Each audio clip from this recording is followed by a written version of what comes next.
Bonjour à tous, je m'appelle Charlotte Nordine, j'espère que vous allez bien. Je suis thérapeute, autrice, conférencière et j'aimerais vous parler aujourd'hui du livre que je viens de publier qui s'appelle L'importance de la licorne, qui est un récit autobiographique et qui parle de ma fille Vera, qui est atteinte d'une maladie génétique rare qui s'appelle le Cornelia de l'Ange, qui lui confère un polyhandicap avec le spectre autistique associé, ce qui lui apporte un retard de croissance et de développement, ainsi qu'un trouble TDAH, donc avec hyperactivité, et une immense hypersensibilité face à ce monde dans lequel nous vivons.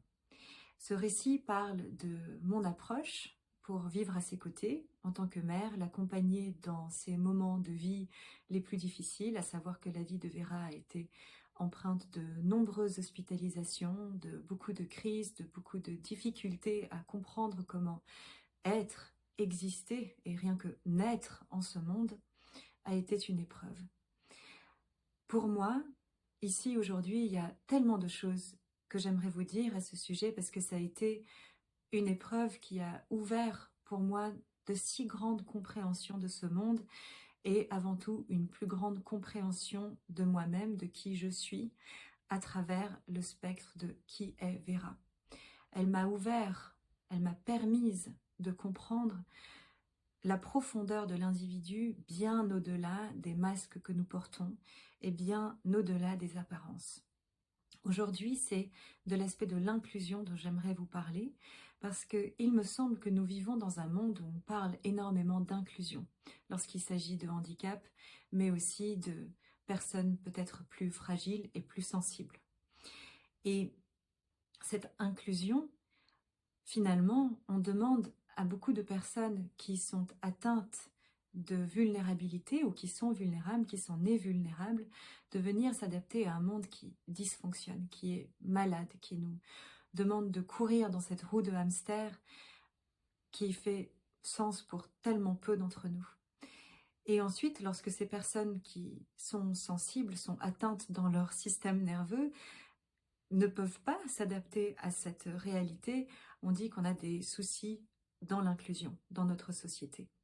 Alors que peut-être que l'enjeu est justement à nous de changer de manière de les voir, de les regarder, et surtout de faire une introspection de la façon dont nous avons de vivre dans cette course effrénée vers des choses qui sont extérieures à nous, au-delà de notre propre réalité intérieure, alors que nous devrions faire retour.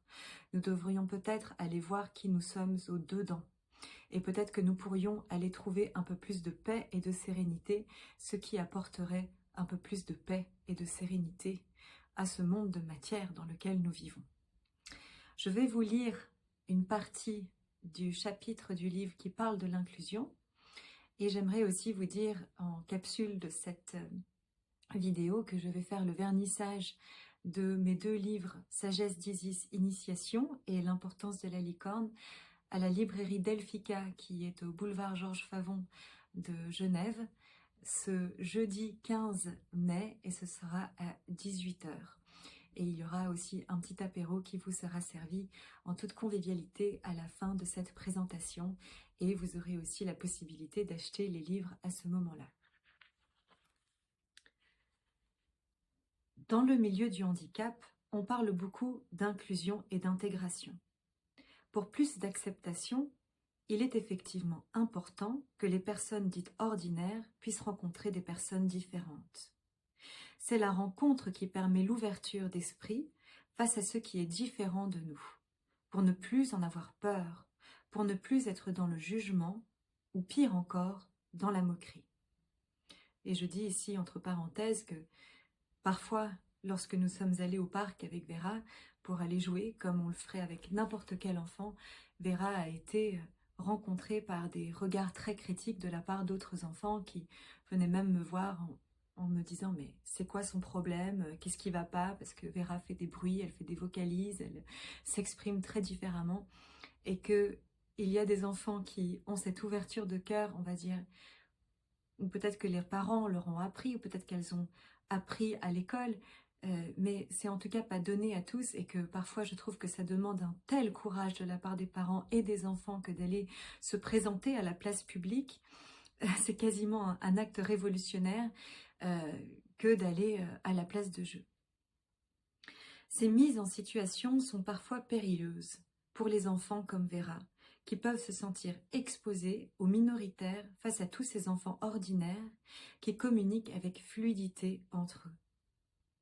Un enfant dont les caractéristiques sont particulières, doté d'une grande sensibilité, peut vivre cette exclusion de plein fouet, ce qui est le cas de Vera.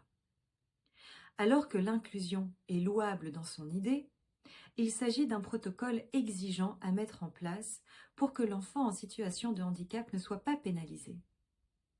En suédois, donc Vera et moi sommes suédoises, il existe une expression qui dit que les enfants semblables jouent le mieux entre eux. Lika barn leka bäst. Certains prônent l'adaptation des besoins de chacun au lieu de l'intégration.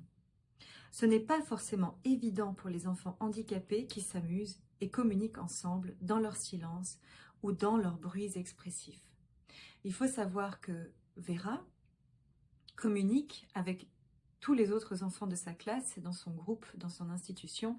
Ils ont énormément d'échanges entre eux, sauf que ces échanges-là ne ressemblent en rien aux échanges que nous pouvons avoir, nous qui sommes verbaux et qui avons une manière de communiquer entre nous. Ils sont dans une communication qui est beaucoup plus subtile et que nous ne percevons souvent absolument pas, si nous n'avons pas développé ce monde subtil à l'intérieur de nous. J'ajoute ici que Vera et moi, aussi étrange que cela puisse sembler pour certaines personnes qui vont entendre ce que je dis, communiquons par télépathie. L'inclusion demande aux enfants ordinaires de calmer leur rythme pour aller vers l'enfant handicapé, ce qui demande un accompagnement adulte, précis et conscient. Lors de ces rencontres, l'enfant en situation de handicap doit à son tour s'adapter à un rythme naturel qui n'est pas le sien. À se demander d'ailleurs quel est ce rythme naturel, ou est-ce que c'est un rythme appris par une société et par un monde malade. J'observe autour de moi beaucoup de craintes ou de jugements portés sur la différence qui émet l'idée que l'intégration pourrait se faire davantage de la part des personnes ordinaires vers le milieu de l'handicap que l'inverse. Nous aurions tous beaucoup à y gagner pour grandir. J'espère que nous pourrons tous trouver le moyen de coexister, de nous respecter et de nous considérer les uns et les autres. Qu'aucune tranche de la population ne vive cachée ou ne soit victime de jugements hâtifs, issus essentiellement de la peur que nous pouvons éprouver face à la différence. L'inclusion a pour principal but la compréhension et l'acceptation. Alors voilà un peu de nourriture peut-être pour la réflexion. Donc voici le livre L'importance de la licorne qui est sorti auprès des éditions Bod, que vous pouvez commander en ligne si vous tapez sur Google Charlotte Nordin livre, vous tombez sur les deux récits qui viennent de paraître. Donc l'importance de la licorne ici qui parle de Vera et de l'accompagnement auprès d'elle et de toutes les ressources qui peuvent être mises en place pour transcender cet état de grand défi. Et je me réjouis pour les personnes qui ont la possibilité de venir à la librairie Delphica le 15 mai au boulevard Georges Favon à Genève.